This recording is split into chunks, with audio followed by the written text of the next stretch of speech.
some people go out in the winter to ice fish, but you have to go out on a snowmobile.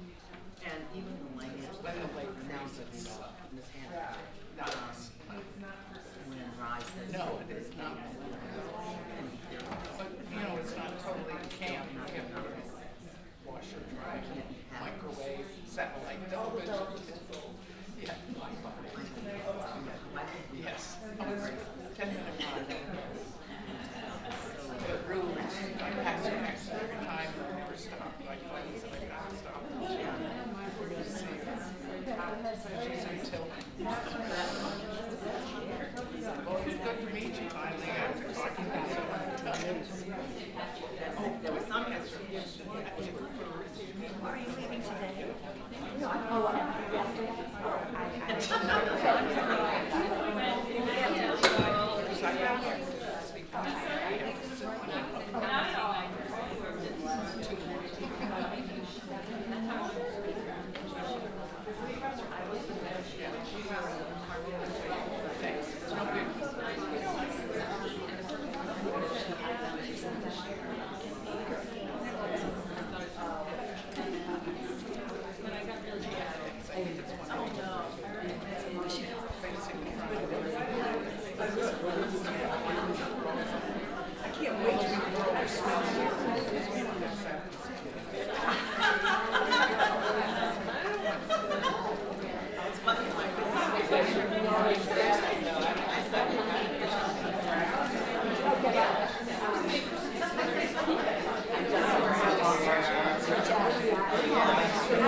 Everyone here in Red Hall for our final head of school book club talk of the year. So welcome, and we are in person with our panelists and their fan clubs.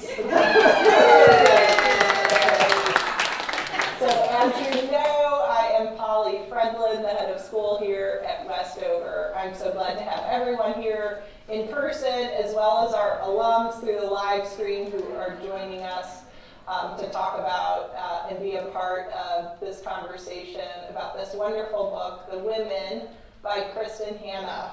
I am so pleased that Annette Collins, class of 74, and Tammy Walker, class of 76, and Tony Hamner, class of 69, are all here to be able to talk about this book with me.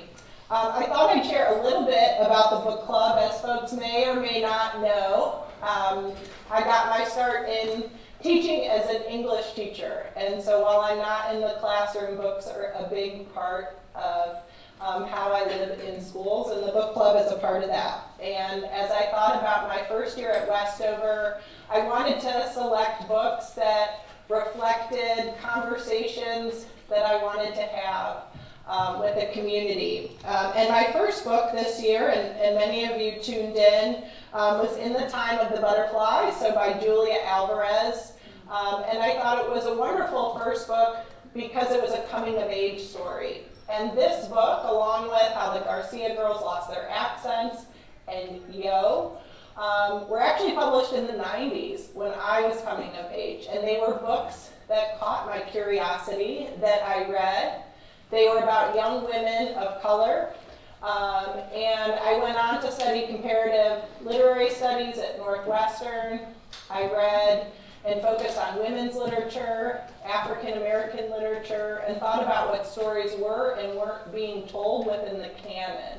And Julia Alvarez is a long tenured professor at Middlebury College, where my sister went to college. And so I felt this connection, and I was amazed and delighted that she actually joined us for the first book club. And she went to a school similar to Westover in her family's own journey to this country.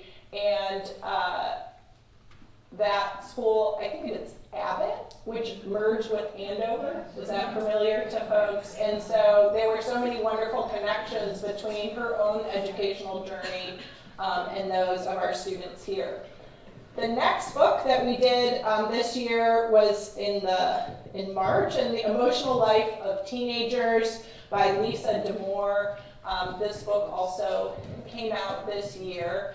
And I have known Lisa for a long time. She is in my hometown of Cleveland, Ohio, at a girls' school there, Laurel School, that has a Center for Girls and Women's Research. And Carol Gilligan, who is a famous researcher based out of Harvard in the 70s and 80s, when I was growing up and going to the rival school, Hathaway Brown, Carol Gilligan did research there that really began to explore the power of girls' schools and girls-centered environments for impacting how young girls come of age. And Lisa carries on that legacy. And so she joined us also in person over Zoom, and we had a wonderful conversation with our students. For those of you who were at Lumina, Kendrick Graff was a part of that. Allie Hildebrand, who's here today, runs our resiliency project and ran a book club with Nancy Florio, our librarian. Do I see Nancy? Here's Nancy. And they talked about this book and met with our students all fall and prepared them to truly be the hosts of that book talk. I just simply said hello and goodbye, and the kids held the floor. And so we had a great conversation about what it means to come of age today. How do you hold your feelings? That it's okay to have big feelings, hard feelings, and how we can support kids in having an expansive emotional life and being able to navigate the challenges that come their way. So we had a great conversation with Lisa, and now we're on to number 3, which is the Women with Kristin Hannah. And the risk I took with this book is it wasn't published yet. So I thought, oh, what if there's something naughty in it? Or, you know, what if it's no good? But I had read The Nightingale and Four Winds, and I adored both of those books by Kristin Hannah.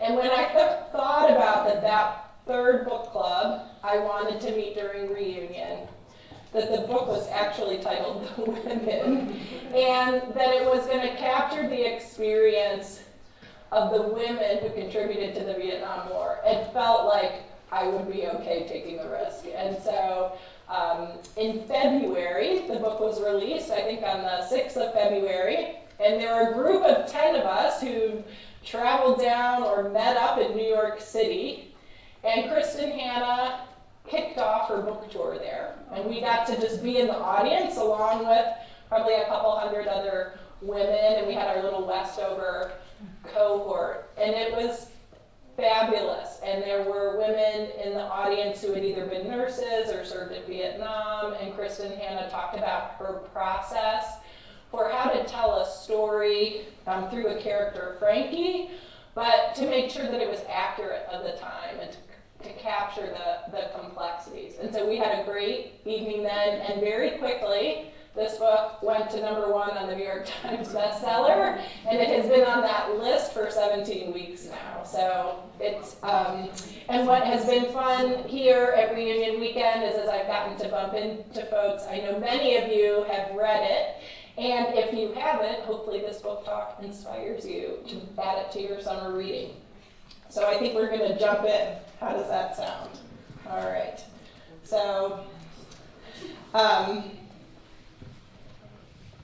I was talking to this group here and to the class of 74. There's members of 74 here in the audience. They're all here. They're all here. Yeah.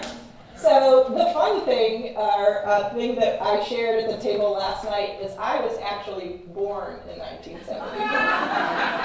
So I will turn 28 this year, just like your class turned 17. And the thing that I want to share is the kids who are 14 are actually further away in age than me, are freshmen coming in, than I am from all of you, right? So you could have been my babysitters, I suppose, right? The age of 18. And so as you were coming of age with Vietnam in the backdrop, I was growing up in its tailwind. And I grew up outside Cleveland, Ohio, in Shaker Heights, a suburb. We lived there. You lived there?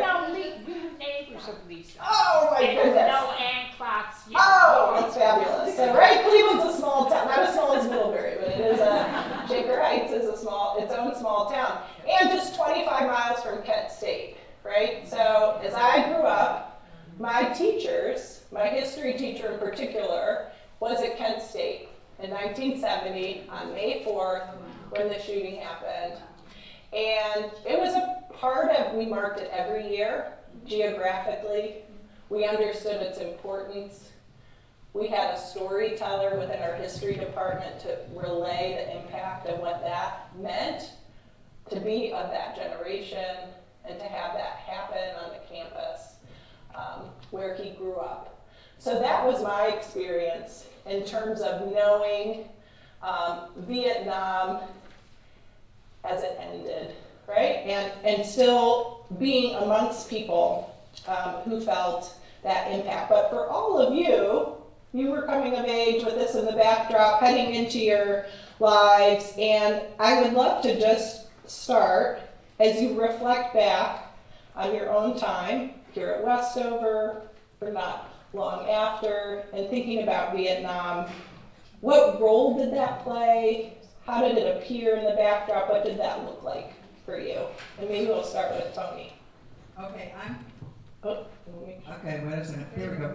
I'm Tony Hamner, I graduated in 1969, right in the middle of the Vietnam War. I was West, and at the time I came here and I was from Brazil. I came from a dictatorship. And then I came here, and the war, and Martin Luther King had been shot, and while I was at Westover, I live in Vero Beach now, but while I was at Westover, there were two sisters, the Markham sisters, and when Bobby Kennedy was assassinated, their father was his close personal aide.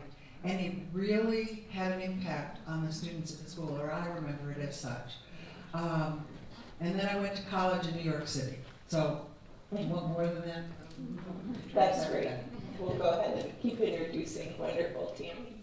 Yeah. I'm so glad to be here today, Polly. Thank you for having me. My name's Tammy Betcher Walker, and I'm the class of 1976, and I'm a West. Yay!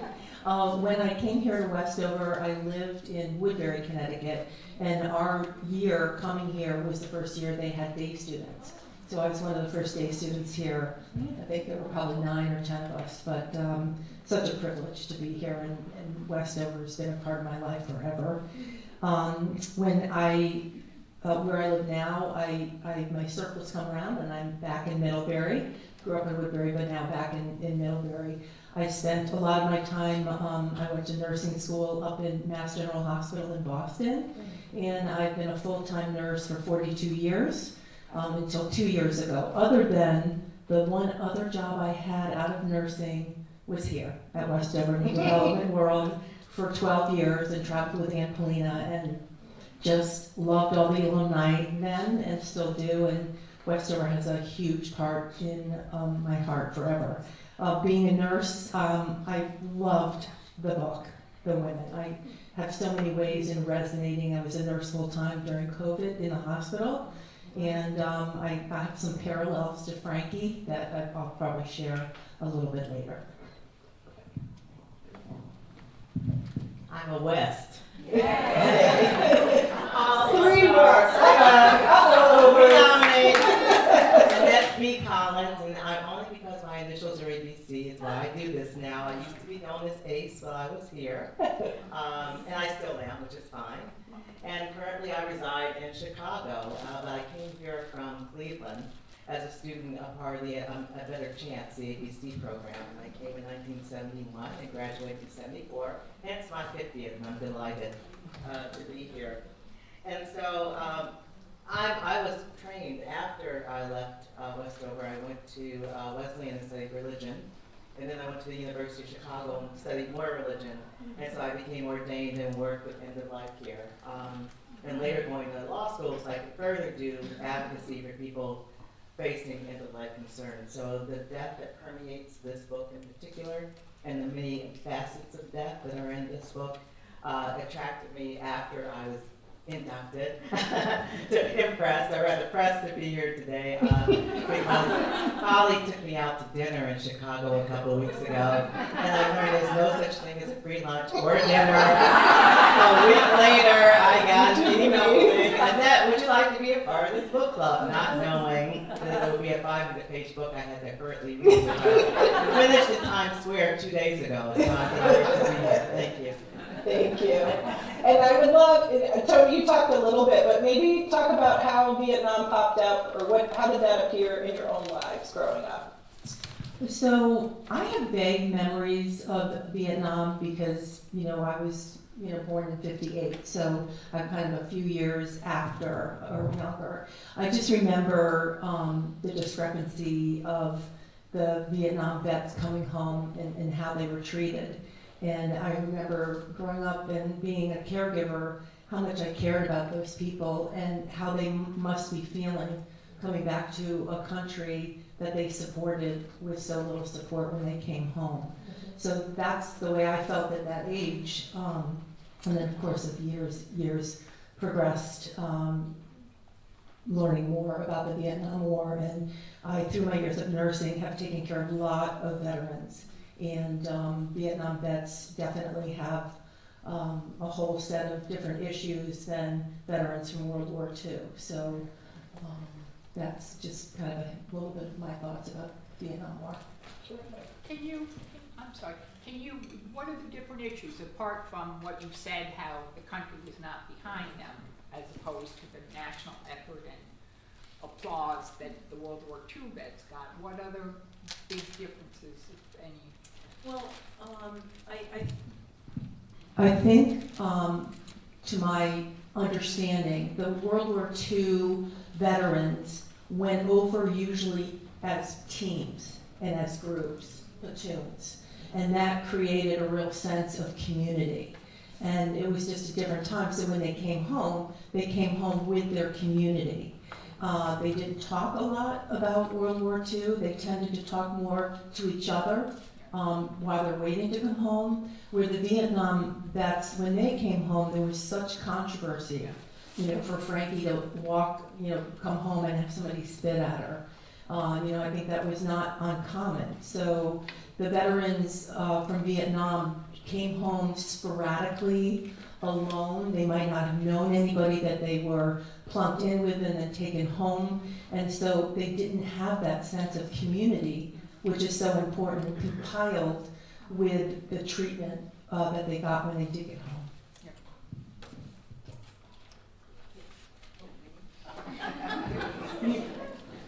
I wanted to go back a little bit to talk about Frankie. And I wanted to start with the second paragraph on the first page where it says 20-year-old Frances Grace McGrath. Can anybody hear that? Frances Grace, what do you hear? A little privilege. Innocence. What about her name, her initials? Her initials. Female genital mutilation. Female genital mutilation. And so in my looking at this book, it was all about female gender mutilation all throughout, with regards to not being seen, not being heard, not having support. And she was just a face, just totally obliterated. And all of her experiences when she returned, especially after having cared for and holding these men, their lives in her hands, her own treatment as a young lady in California in the 60s, and the wealth and privilege, but also the invisibility. But I looked at this and I read that, I'm like, everything about this was telling me she's erased. Our gender is erased. And to have her finally come at the end to assert and claim herself was so powerful to me, having read this. But then also looking at the Vietnam War itself, having been raised in the inner city, because they were shaker.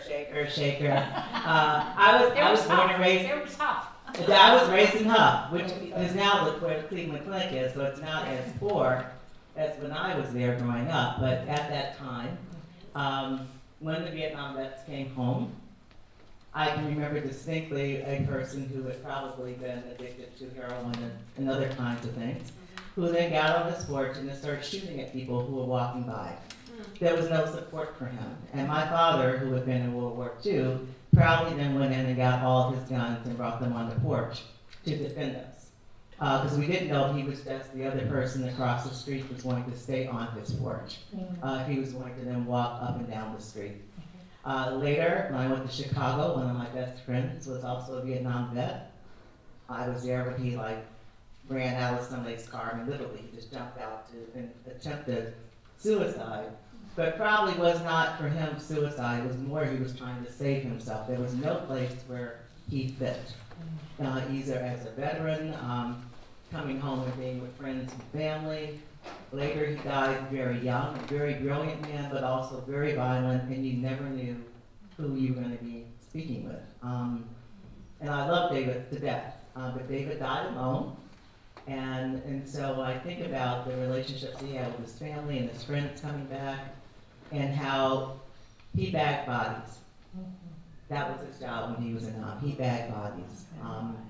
And then coming back, and I'm touched by Francis starting and only being accepted in the Army, the ground troops, not the more higher echelon, the Navy, the Marines, the more in the submarines, and looking at the technical aspects, and her still being relegated, and predominantly a lot of African American men. I disagree with what Hannah wrote with regards to most people of color went there by choice. I'm sorry, no, there was a lottery. We were drafted. Yeah. And my brother was number 260 towards the end of Vietnam, so he did not go. But it was always the specter of the lottery, was my brother going to go to Vietnam. So a backdrop for all of you, right? And you talked about even being here amidst the historical events and feeling their impact here at Westover. Right, and we've been just briefly touching on the vets coming home.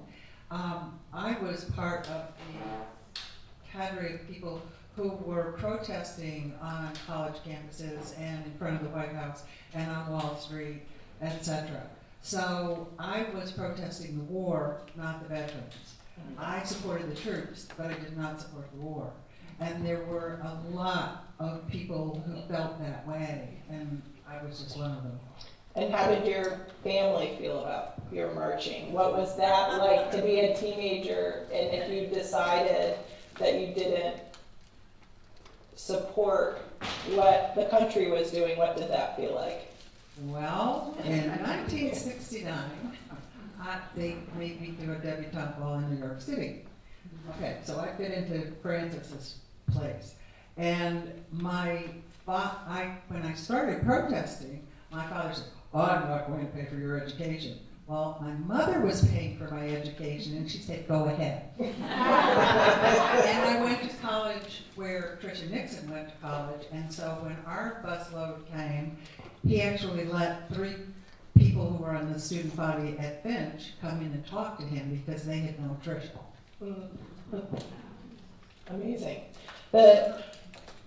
Frankie's journey, and we've already touched on it a little bit,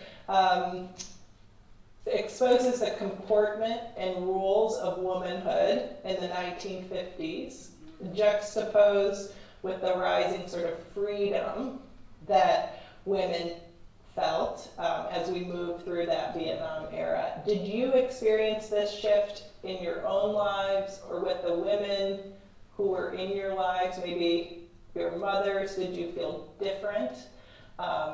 Did you feel more free or more wanting to follow the rules, confined at times? What was that like for you in your own journey?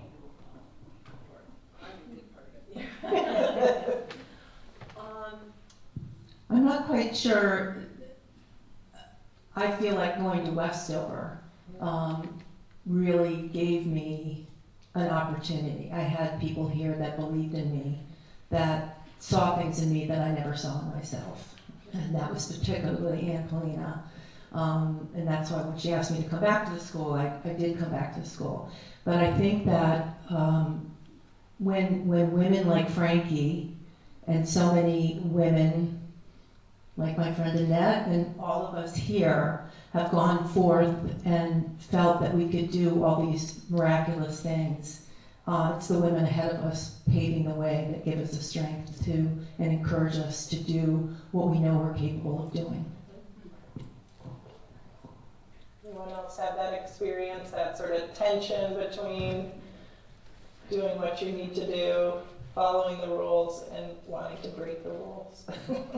Break the rules? No.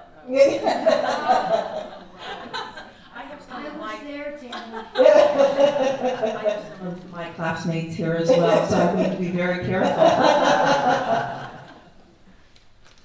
Anita P. Montgomery, a member of our class of 74, she and I had a discussion last week, and I remarked that she was telling me about things that were different for her here that she expected since her father had been the headmaster at the Hill School.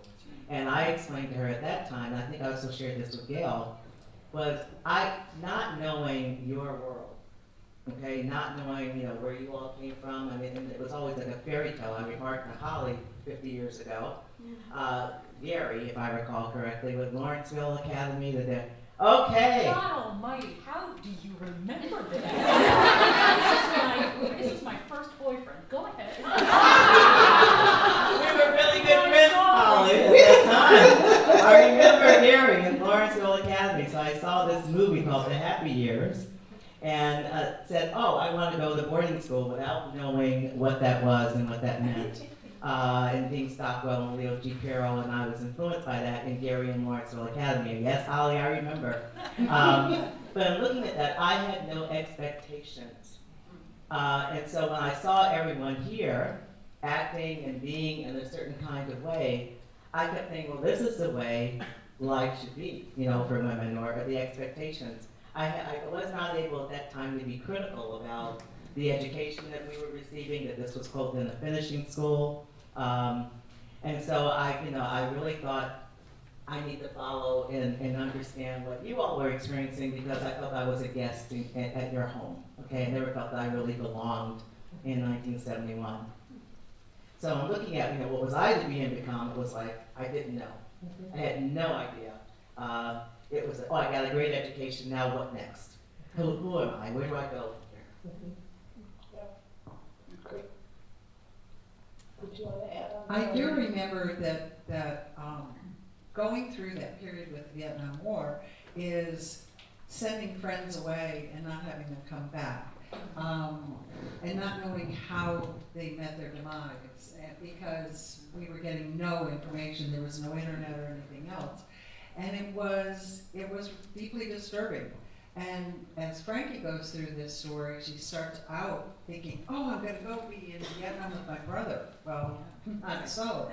And then she develops relationships, and she's confronted with people dying.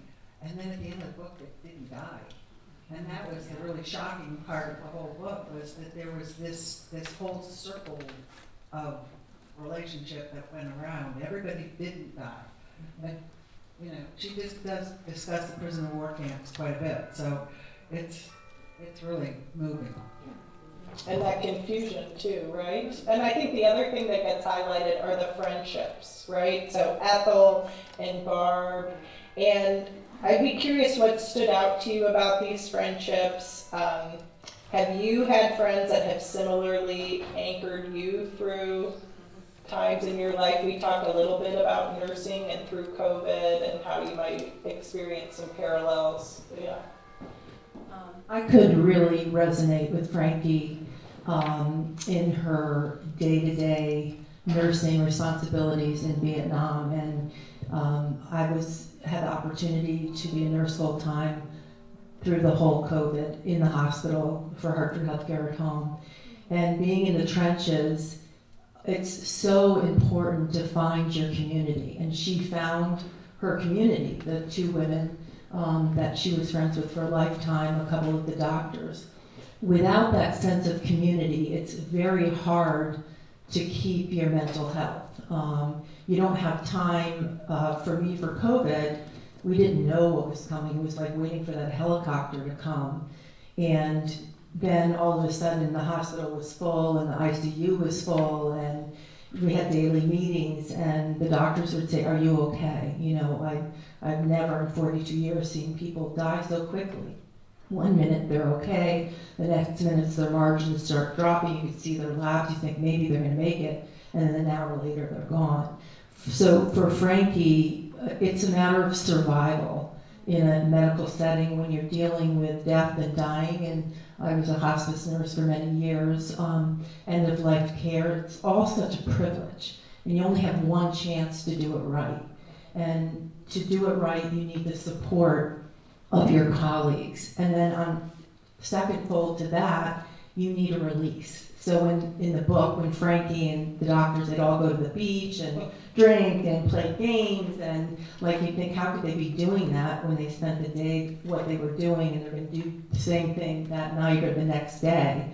And that's just really a matter of survival, is to find your people, find your colleagues that are gonna support you and say, "Are you okay?" Because you're not gonna have time to say to yourself, "Oh, that was so sad, I feel so sad for that family," or because you're on to the next.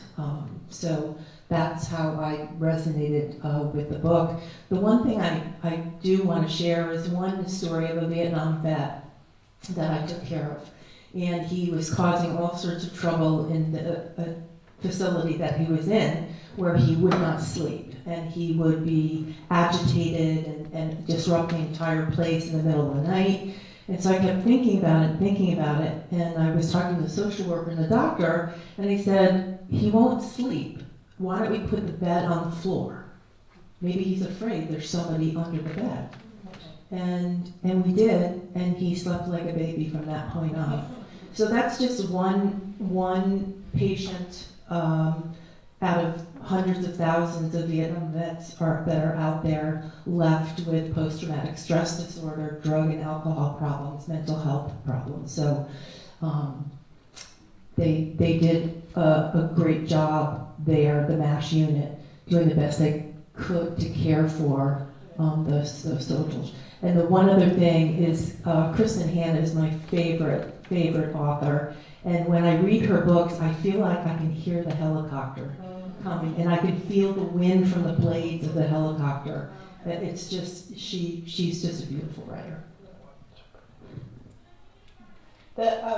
Kristen Hanna, one of the things she talked about when we had a chance to see her in New York, and sort of her impetus for writing this book was to center women's stories, that women have played a part in war and conflict over time, but that their stories haven't been told. And so she had the chance to meet with and talk and collaborate with many nurses who had actually been in Vietnam. And I think many of them have felt touched by, having this story published. I wonder if, and sometimes our stories don't always get written down, but if there are stories that you know from your own life about whether it's women, and I think Tony and I were talking about this a little bit, but other stories of heroes or of women, or those untold stories that we can tell here today. But yeah. Somehow I got a photograph of my grandmother in a World War I sort of Red Cross comfort woman, meaning that they went and they would just talk to soldiers. And she had really been from a family in really deep South Virginia, and she decided she was going to do this, and her parents were not too thrilled, and her sister said she's going. So she wrote a diary, and I have the diary, and it has all the conversations that she had, because they had a lot of downtime. As you said, they had to have their circle of friends so that they could get through the next group of soldiers that would come through. And frequently it was people they knew from their hometowns. But she went over and came back, and on the ship back, she met my grandfather, and that was why I'm here. But I think that there are stories out there that families have that they just have hidden. And it's from World War I, World War II, the Korean War, it doesn't matter. War is hell, and women are always the ones who are holding up the net. So there are mixed feelings about Vietnam, and that let veterans not only not recognize for their service, but as we talked about, isolated and vulnerable to PTSD, right? When they came back for their lifetime. And Frankie has her own journey of challenges after she returns. And in the end, she realizes that remembrance matters, that there can be healing in that. Can you reflect on this sentiment? Did that resonate with you? How did pieces or parts of her journey connect with you as a reader as you were reading the book? Earlier, I quoted Antonia Portia, who's one of my favorite poets, who said, you know, when I meet you, I'm really not that much really interested in knowing who you are, because when I come away, I then want to engage, because then I've learned something and I want to learn more. And so in seeing her progress from this good girl, which I kept, whenever they kept mentioning good girl, good girl, good girl, I kept thinking, boring. And then also then being, I think, within the parameters of sexuality. She's a good girl because she's supposed to have a particular role, but then her growing out of that role and into many, many, many others. Losing herself, coming back to herself, losing herself, and then coming back again. And so I feel that journey of reflection, not being understood, not having a community where she could share her story. In particular, when she would want to go to veterans meetings, and it's like, you know, there were no women in Vietnam. There were no women, like, what the hell? Being erased, right? Yeah, totally obliterated, Yeah. totally erased. Yeah. But then at the very end, to have those people that came to the memorial, to the dedication, and for the people who knew her value, and for her also to own that. So it was, to me, as in my favorite poet, the walking away and then coming back, and then having that moment full circle where finally her family even, although she's not on the wall, she has to erect her own wall. She has to become her own self. And I thought, to me, that was one of the most important and impactful parts of the women. And I would love if there are folks in the audience that have questions for our panelists or want to share, had the chance to read the book, and want to share any thoughts or wonderings. Yeah, I read the book. Yes, and I loved the book. yes. But I also was very involved in the anti-war movement in the late 60s. So, and I felt awful about what was going on in Vietnam. I was sort of in the background because I never went out and I never was anti-troops. I don't know how you could be. And and it was a horrible time. And my parents thought I was insane. And I lived in Washington, D.C., and it was like a crazy place to live.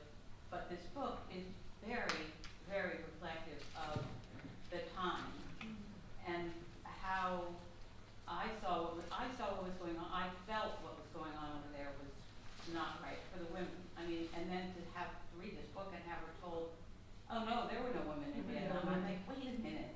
That's not right. But it's a very impressive book. And brings it all back to life again, right? So it brings it all back, right, from this time has passed, yeah. Muffy, you had something. I wanted to talk about, go back to Tony and the diaries. I have a cousin whose father was a doctor during World War II, and he was one of the first people to walk into the Dachau concentration delivery. We'll give you the mic, Muffy, just so folks online can hear too.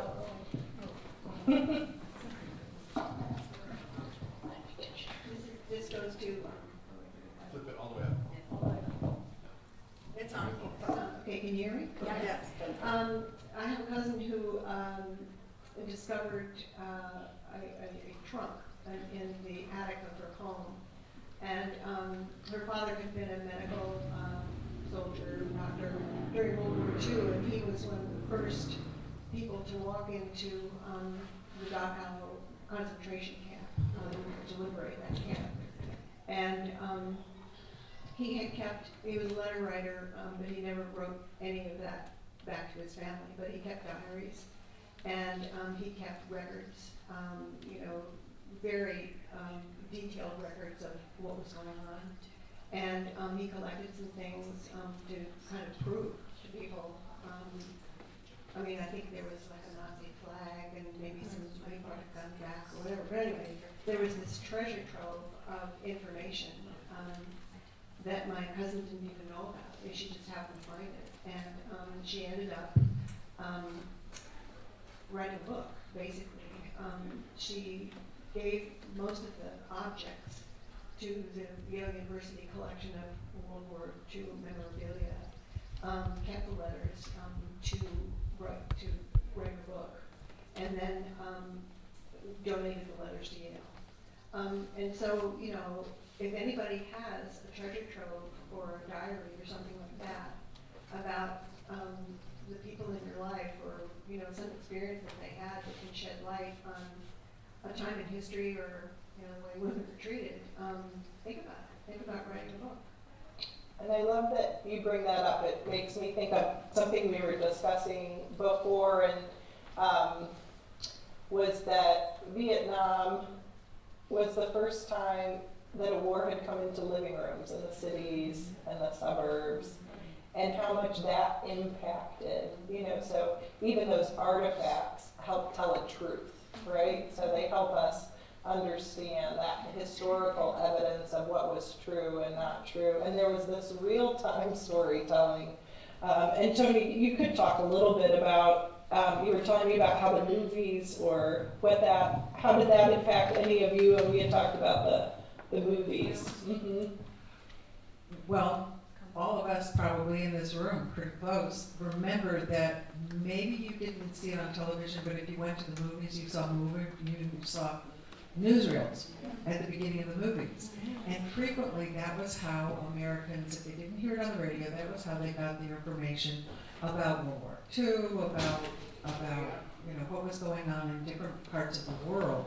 And so now you have 24/7 news, you have 24/7 news feeds on your phone, and we counted on Walter Cronkite, and he had half an hour and he could do that, but he also had to talk about Princess Grace getting married, and so we were kind of walking in the dark, and those of us who were reading between the lines, and because of Westover, we were all taught to read the New York Times or some other form of news and learn who the leaders of the world were and what the news was. So from Westover's viewpoint, or the women of Westover, we probably knew more than the average person. And what's interesting today, and just to think about our students' experience, and there are some parallels between today and what's happening for young people on college campuses and here at Westover, and as they're thinking and engaging and standing up around geopolitical issues, is it's not only on newsreels and in the TVs, but it's on TikTok and on their phone. And what does that mean for them to really see the impact of war and conflict so intimately and so close, and how does that spark in them, and for us as educators and adults who are taking care of them, giving them some perspective. I can share a little bit of what we do here at Westover. Well, the first thing we do is we have a phone policy, so there are places kids can use it and can't, and making sure that they're in community with people, right? And the other thing is, as we move through this fall, and October 6th, and was really thinking about giving the kids a historical context, and that ties a little bit to what you were talking about, Muffy, but how do we understand what the conflict in the Middle East is about. How do we understand, all of the terms, and making sure that we had a shared language so that we could step into conversations. I think the other thing that's been unique for us here, and certainly from the day school environment that I came from, was that we are a global community. So we have students from 22 communities. So as we started to talk about what was happening in Israel and Palestine, our students who are from the Congo said, we have a humanitarian crisis in our country. We have a conflict in our country. Can we talk about that too? And they set up a lunch and learn to be able to talk to their friends about some of the significant and similar challenges. So it became not a binary, but more about understanding the human experience that I think is so interesting. You had a comment back there. When you raised Walter Cronkite and how we got our news and information, It's good for the live stream. It's good for the live stream so they can hear you. Do I get credit? Yeah. My name is. No, but what I was saying, yes, we had the evening news and that was the source, and we know hindsight that there was a lot of undercounting of casualties, et cetera, et cetera, et cetera. But today I feel very sorry for the young people because there is so much news and there are so many sources of misinformation, intentional or out of ignorance, whatever. I think it must be very difficult for them to sift through all of that noise and come to a conclusion, an ethical decision about something that they feel is grounded in reality, truth, whatever, because there's just so much stuff coming at them, at all of us, that I think it must be very complicated. And when we see the Hamas, the kids rallying in favor of Palestine, I think everyone, well, I should assume that, but I think many Americans are in solidarity with the Palestinians, the Hamas that were not. But I think things get conflated and confused in young people's minds because they are getting information from too many sources. And to build on that Westover sensibility and this endeavor to help students think critically, Nancy Floria is here who helps our WIC or editorial team. And so just as you're asking that question about news today, our students are asking it. They understand that's the ecosystem that they live in, and they want to be able to find their way through it. So they've been talking about different ways that they can put and wanting to be aware of current events, and how can they do that, whether it's in a digital format or printing things out outside the Raisin Center and building that consciousness and being able to help us to be informed, not to shy away from it, but to wade our way through it too. And it is certainly complicated today, that's for sure. Did you have a question here, Bonnie? Let's get Carrie, will bring you the mic here. It's not a question, it's a concern. Yes, go good. In 1961, I just graduated from college.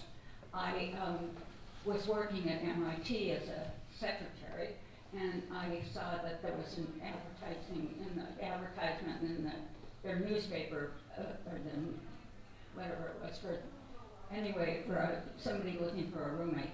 So I ended up for a year and a half living with a Vietnamese woman, and was a part of almost a Vietnamese community, because I just sort of got to know all of her friends and spent time with them and everything, and ended up being her bridesmaid when she got married. But when we went to war, which was after that, it was like family for me. I went absolutely ballistic. My husband said those were the years when I had no sense of humor, and it's true. I was just beside myself. And I got very involved in the anti-Vietnam War. And then I've also had experiences where I had widows of people who died. And there's such a, there's a line there where I was so active in fighting against it. And then they lost their spouses in it. And so it was a very personal encountered with all of that period. Yes. I think some of those contradictions, right, that you can, both things can be true at the same time. You can care and advocate for your friend and care and advocate for the people who lost their spouse, but yet they feel like they're in conflict with one another, but, yeah. Building on what Muffy had said about if you have letters or diaries, I don't know if you know of the, is it on already? Yes. There's the Center for American War Letters through Chapman University. And it's a legacy project, and it's basically letters from any wars that Americans were in. And you can both submit them to the project, or you can also go online and research it. So it's all first-person things. It's wonderful. Terrific. Where is this center? It's at Chapman, which is in California, right? Yeah. I don't have that. So, yes, in the back, is that Jody back there? Yes. I was little, I was born in 1961, but I have very distinct memories. I have a series of cousins who were 10 years older, and I have very distinct memories of watching the lottery on television and knowing what, with 4 older cousins who were of potential draft age, and one of my cousins had a suitcase packed under his bed, which we had found, and it was a secret. It was like, you can't tell any of, my parents, your parents, and he was planning to leave, and this was a cousin who ended up becoming a rabbi, and we had a babysitter who my parents, as a teenager, she'd come to live with us, and we adored her, and her boyfriend got drafted, and they went to Canada, and so even as a little kid, there were a lot of impacts. It was a very frightening time. And the one cousin I had who did get drafted, he had some mental health challenges, and everyone knew they weren't gonna, he could never manage it. So he was safe, but the other ones weren't.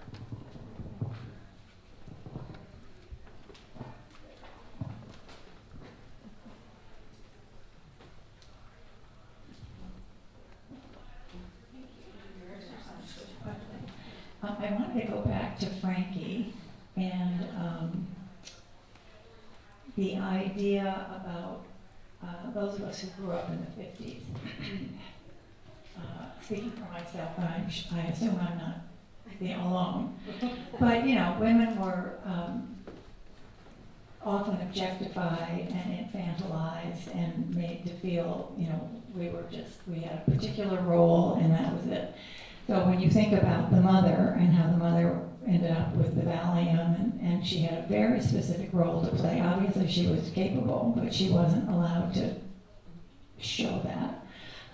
Excuse my voice. And as well as Frankie, her own mental health breakdown. And then to go put it in the historical context of what is, again, we are on the threshold today of watching what's going on in this country and how there is a big movement to put us right back in the can and deny us contraception, birth, all kinds of things. So, I think it's really a warning. The battle is not only the war battle, but our battle is far from over, and I think it's something we have to be very aware of every day and in every encounter we have to speak up and to speak to the younger generation. I reflected myself in getting ready for graduation that this is, the first class of graduates that have fewer rights than I did when I graduated from high school. And who would have thought that, and yes, right? So it's important that we don't take for granted, right? And how important those rights are in terms of allowing us to have the flexibility and the choice to be able to live our lives. The history class here, they just did a project on the moment that birth control became available, you know, and what that opened up in terms of women's purpose, in terms of deciding when they wanted to have a family, and, you know, how, and careers, and so it's important that our girls learn their history too, as women, yeah. I would like to add, a couple of years ago, what's your name again, Ellen? I'm sorry. Susie. Thank you. A couple of years ago, I started becoming very frightened about things that were happening in our country, and I made it a point. I don't have a car in Chicago at this moment in time, so the Jewish Holocaust Museum is in Skokie, and that's a little bit of a hike for me to get to. It was 2 hours, so I would get up every Friday and take my 2-hour bus trip in order to go to the Holocaust Museum to try to get into perspective the things that were beginning to be eroded and taken away, and the message and why. And I'm highlighting that museum in particular because typically African American museums focus on the history that we didn't have cameras. It's written predominantly still from a different perspective other than mine with regards to what happened to people who were enslaved and then who came over. And so when I go to that museum, and in particular when the first time I went to the Holocaust Museum in DC, I actually lived with one of the rabbis. I was an au pair after college, who was one of the directors of the Jewish Holocaust Museum when it opened in DC. And what was most striking to me was going through the rooms where, you know, when you're given an identity and you're an affluent person, and then, then you're moved, and then this is what your identity then becomes, and, you know, rights are stripped, and your housing changes, and you don't have your clothing or your jewelry, and then you go to the room where there's the lone car and the shoes. And I can still smell the shoes. I can still look at that car. And then I wondered what happened to my ancestors when they came through to come over here. And I wish I had that type of visceral feeling and response because it's 400 years ago. We didn't have the cameras, we don't have the pictures, but how we can then learn and then add on to levels of oppression wherever they occur, and fascism wherever it occurs. And so I thank you, Sarah, yes? Susie, I'm sorry, Susie. I'm old now too, I mean, brain. I can remember Holly 50 years ago, but give me, 3 minutes ago. But just looking at where do we have the opportunity to experience the pain and the process of trying to work through that pain, and how do we honor history without reliving it and making the same mistakes from it. And I think, Bonnie talked about her experience connecting with a roommate that made you think about being part of the Vietnamese family, right, during that time period. And I think about our experience here at Westover today, right, and giving these girls this formative experience where their best friends are from all over the world, right? And so as these global events happen, we have our long-standing relationship with Jordan, and the two, Sama and Haya, who were here this year, were beloved students within our community, and their families are very proximal to the conflict going in the Middle East, and it allowed our students to see people who were impacted, right? And so our hope is as the girls go out into the world and they see where there may be suffering or there may be a misunderstanding or difference of experience or oppression, that it will trigger them to care, right? And I do see that as a part of our mission. It's certainly a part of the Raisin Center. So whether it's within the students who are here or within the learning that we're doing through the Raisin Center, it's part of the skills that we're hoping to give students here. So I'll maybe take one more question. I saw a hand go up from Nancy. And then we'll finish up and we can still stay around here and talk some more. This isn't so much a question, but just in terms of, just as a librarian and the challenges that so many libraries are facing now with books being banned. And we see just by reading this story, just the power of a story and the power of being able to, through a gifted author, being able to understand an experience that we will never experience, but on some level we can. But then how our students, through living with each other, come to experience other people by reading other people's stories and being able to have a window into someone else's lives. We're looking at the, our rights that are being taken away, and just in terms of, I feel very privileged here at Westover that, and even within the independent school community of librarians that I belong to, there have been many librarians who have faced book challenges from parents who want books removed from schools, from their school and their shelves, but that here, that, I think we embrace our students being able to judge for themselves what is appropriate for themselves, maybe through talking with their parents, through their guardians. And we even teach a banned book class. So we our English department. But just to say that, I think we're very fortunate, and our students are very fortunate to be in an environment where they can learn to think for themselves. So hopefully that will continue. Moms for Liberty was started in my county, and I know the woman who started it. Yeah. I knew her when she was a child. Yeah. We had, in our annual conference this year, we had a librarian who sort of formed a group, the Florida Freedom to Read organization, in response to the Moms for Liberty. So, Moms for Liberty, right? Yes.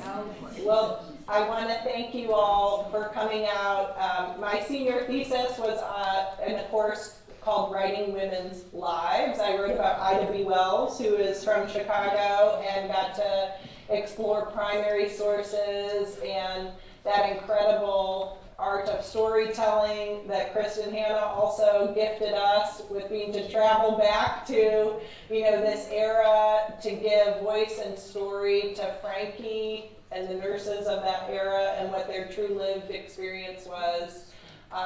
Thank you for coming out today. I encourage you to read the book if you haven't. If you have, wonderful, and you're welcome to stay here in Red Hall and talk some more about the book. What's the next book? So that, well, you decide. So I will send out in the next alum newsletter a call for books. So if you have suggestions, I'll spend the summer thinking about selecting books for next year. And I mentioned in the tent, but my office is right here. I do have a little free library there that I loaded up before graduation and reunion, so please feel free to visit it and grab a book for the summer. We also have our summer book bingo card, which you can play, and as you read books, you can fill out your bingo card. So books that might have a female protagonist, that might be your childhood favorite, recommended by a friend, a book you read in the sun. Does that sound good? And I look forward to seeing you all at the next club. And let's give a big round of applause for Tony here. Thank you for reading all 500 pages. So. How about that? Thank you. Yes, Mary. I just wanted to let you all know that the students are up in the student commons. And they'd be excited to meet with you if you wanted to go up and ask them any questions. Terrific. They'll be there for the next hour. And that's upstairs. You can come up Red Hall here and down the hallway. And the